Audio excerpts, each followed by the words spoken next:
everybody, and welcome to a video on fixing your wonky pelvis. So today we are going to do 3 exercises and they are all about getting your pelvis back into alignment. As a nation, a society of people that spend a great deal of our lives sat in chairs with our legs crossed, with more weight on one hip than the other, all sorts of things, a lot of us have got a pelvis that's doing something different from side to side. And today I'm going to give you 3 of my favourite exercises to fix that.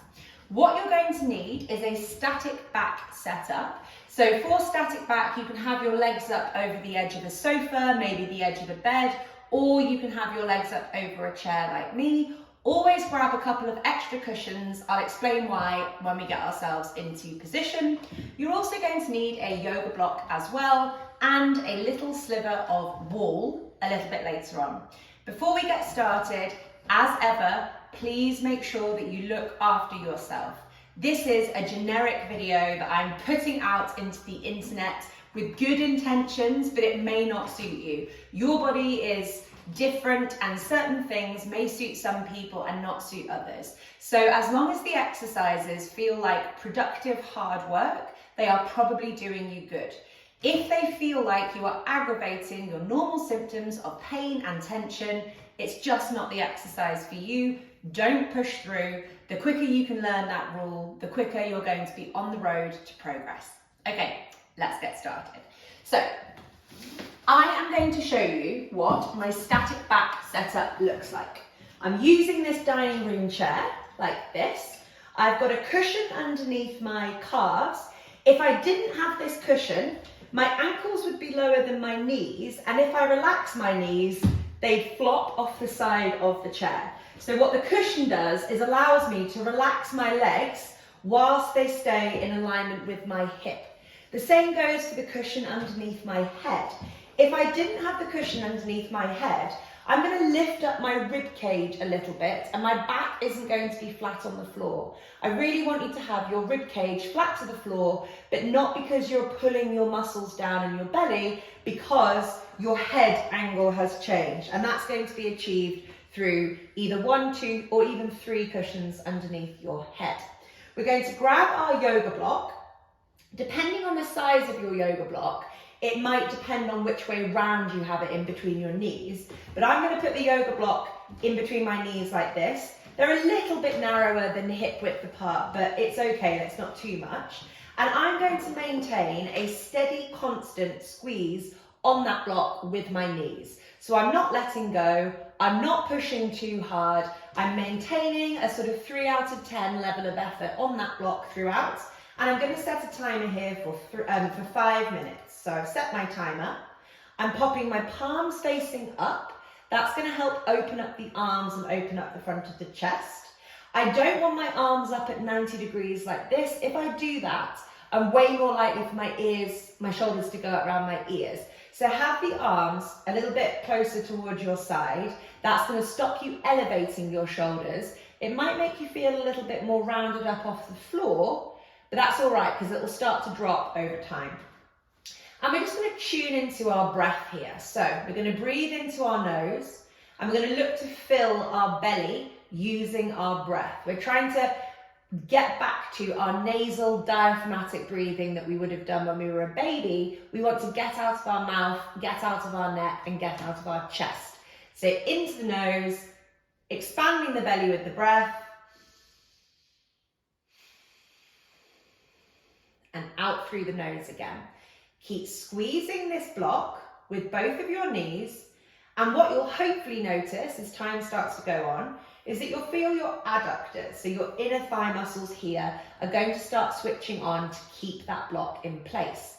The more that they switch on, the more you are going to start aligning your pelvis. So even if we didn't have the block here, your pelvis would start aligning itself just because of time and gravity and the floor and the chair. But what the block does is it creates a little bit of extra work that's just going to help kickstart that pelvic realignment into place. Focus on that deep breathing. Obviously, I can't really do that whilst I'm talking. I want you to relax your jaw. I want you to relax your hands, relax your arms, relax your feet. And I want you to notice, so I just want you to kind of tune in here and see how your body feels against the floor. Does one side of your rib cage feel more grounded than the other? Does one hip feel more grounded than the other? And just get a little sense. So for me, I can feel that the right-hand side of my rib cage feels a bit more awkward on the floor, and I don't feel quite so grounded through my right hip. I'm not trying to force it anywhere, I'm not trying to change it, but I'm just noticing both today over the course of 5 minutes, but also if I carry on doing this exercise over a course of time. Keep squeezing that block with both of your knees. You might forget it. And just make sure that you're squeezing evenly with both of your knees. So you might be kind of dominating with one leg over the other. That's quite typical because most people have got a more dominant leg. Try not to let the dominant leg take over. Try and get both knees squeezing evenly.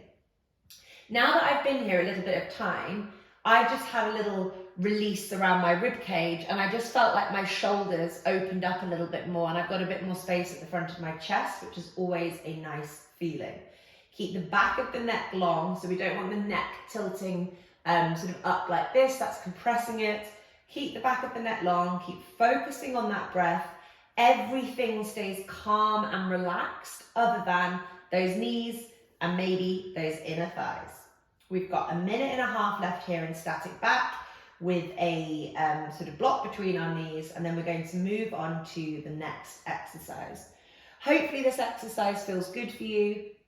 This is normally accessible for most people's bodies, but that's not to say that it is accessible for absolutely everybody. Keep breathing.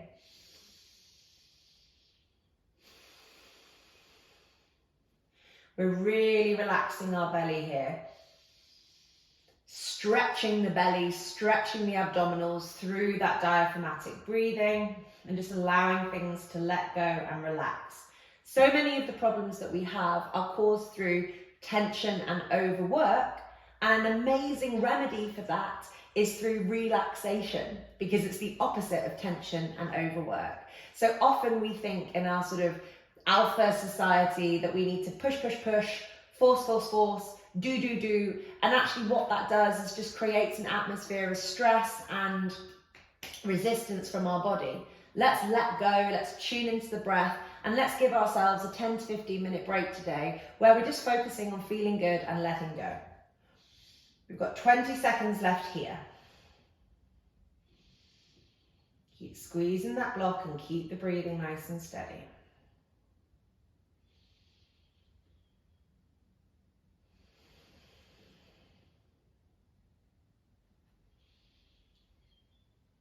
And relax. So we're going to move on to our next exercise. I'm going to keep my block close to hand, and I'm also going to keep one of my cushions, but I'm just going to move my chair to one side, so bear with me. And we're going to be sliding into the wall. Okay, so now we move on to flexion abdominals position. So it's actually not altogether dissimilar to what we've just done, but we're going to bring ourselves to a squat position against the wall. So how close you go to the wall here depends really on the flexibility through your pelvis and through your legs and your spine a little bit as well. So we're in a kind of upside down squat position. My shins are parallel to the floor and my feet are parallel with each other, hip width distance apart. These are not feet that are parallel to each other, they're turning out to the side. So most of you are going to have your feet more pigeon-toed than you think. Make sure that your big toe joints stay in contact with the wall throughout, but you're not forcing them there and being really aggressive, kind of pushing your feet into the wall. You're keeping your feet on the wall, but not forcing it. We're keeping that squeeze against the block, and maybe things are going to get a little bit more wobbly and a bit more worky this time round. Our belly stays relaxed. Our hands and our arms do exactly what they were doing before, which is relaxing. You're going to focus on your breath for me. And what I want you to make sure is that your tailbone, your coccyx, the very end of your pelvis and your spine stays on the floor. If you go too close to the wall and your focus is on being close to the wall, what you're going to do is tuck your pelvis under and lift your bum up off the floor. I don't want that. I want the pelvis completely flat to the floor, and I want you to imagine a zigzag starting at your hip. I don't want the curve coming through that lower back and lifting up through the pelvis. We're going to do 3 minutes here, off we go. So the upper body is doing exactly the same as what it was doing before. And in fact, the lower body is pretty much doing exactly the same as what it was doing before. But now we've got a little bit more demand on your hips. I'm possibly a little bit too far away from the wall, just in terms of my mobility. So I'm going to scooch a little bit closer because I know that I can go closer, keeping my pelvis to the floor. Oh, nice. And now that I'm squeezing on that block, I'm getting some shaking on my inner thighs, which is good. Remember about those feet, okay? Shins parallel to floor, not too low, not too high, and make sure that those toes are a little bit more inturned than you probably want them to be. Keep breathing into your nose, into your belly, and out through the nose. Everything in your upper body is as relaxed as it can be.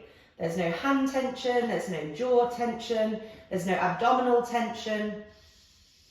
We're just letting go in the upper body, and we're letting those legs switch on. We've got about just over 1.5 minutes left. So once again, tune into that rib cage, tune into the shoulders, tune into the pelvis, the hips. How do they feel different in terms of waking up? So do you feel one hip working harder than the other? Are you maybe dominating with that hip, and can you push a little bit harder with the other side? And also get a sense of how your body feels against the floor again. So I have some scoliosis through my spine, my rib cage is wonky. I'm so close to getting rid of it now. I've been working on it really hard for more than a year. But where that scoliosis is, I can just feel how my rib cage isn't quite sitting flush to the floor. I'm not changing anything, I'm not forcing anything, I'm not beating myself up in my head. But I am just noticing that because I know that this exercise is a very good one for me to undo my scoliosis a bit. As my pelvis becomes more aligned, as my hips wake up, as my adductors wake up, it's going to help relax my spine off and relax my rib cage too. We've got 45 seconds left. Keep squeezing that block. Remember, if it gets too easy and you're not feeling a burn on your inner thighs, you can go a little bit closer to the wall, but just watch that the pelvis doesn't tuck under and lift up away from the floor. Keep breathing. Big toes stay on the wall. So for some of you who perhaps don't have the strength around your hips and pelvis, what you might do is use your feet to compensate. So you might rotate your ankles, supinate your foot, which is that lifting of the big toe up off the wall, because you're trying to use your feet to create the movement. We want the feet flat, we want the hips doing the work instead. And that is time. We're going to get rid of our block, get rid of our cushion, and we're going to come to all fours for our final wonky pelvis exercise. Now, when we're on our all fours, for some of you, you might have problems with your wrists and with your knees. I don't want you doing this exercise if you have any issues with loading through your wrists in this position or loading through your knees in this position. So please, we don't pad under our knees. If we pad underneath our knees, we are not listening to what our body wants. We're not respecting the signals of pain that our body is giving us, and we're trying to numb the pain. We think we know better. I'm going to do this, even though my body is telling me, please don't do it. So padding under your knees is like taking a painkiller. It's masking that wisdom of your body that I really want you to learn to hear. It doesn't have to stay painful forever. It won't stay painful forever, but it will stay painful if you continue to do things that hurt it in that moment, okay? So please listen to that warning. We're gonna spread our fingers nice and wide and try and kind of feel a stretch through the palm of the hands. Our knees are underneath our hips and our wrists are underneath our shoulders, which is narrower than most people think, okay? We're going to walk our hands a tiny bit further forwards, not too far. We're going to keep our elbows straight. We're going to shift our weight so that our shoulders are over our wrists. Keep the elbows straight.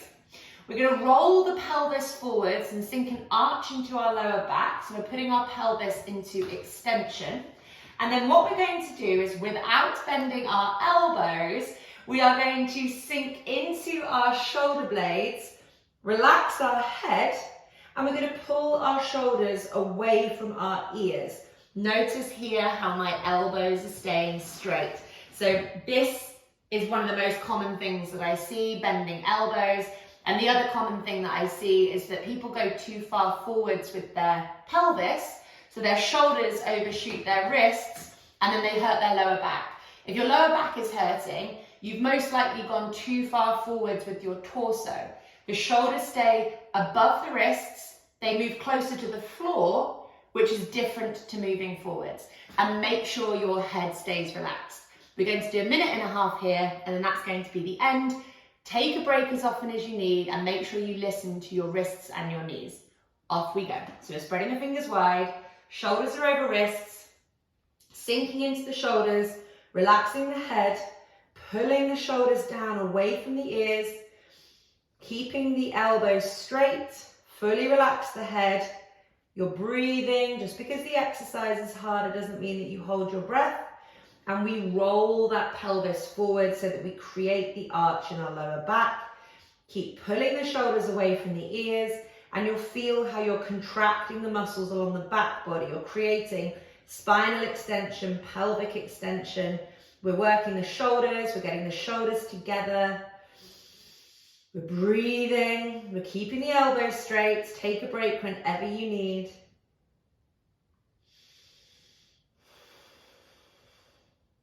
As my shoulders warm up a little bit more, I can start changing the rotation of my arms.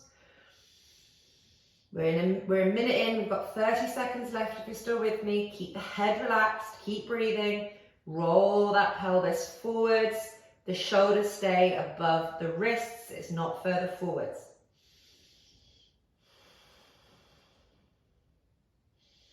Stay grounded through your hands, fingers spread wide. Pushing into the whole of your palm and all of your fingers. You've got 5 seconds left here. 5, 4, 3, 2, and 1. And that final exercise was static extension position. Also focusing on getting your pelvis moving the same way from side to side, but also a whole bunch of other things as well in all of those exercises, really. I hope you enjoyed. I hope to see you again soon. Please have a look at my website, www.posture-ellie.com. Please have a look at my Instagram @PostureEllie. Give me a follow, and live long and posture.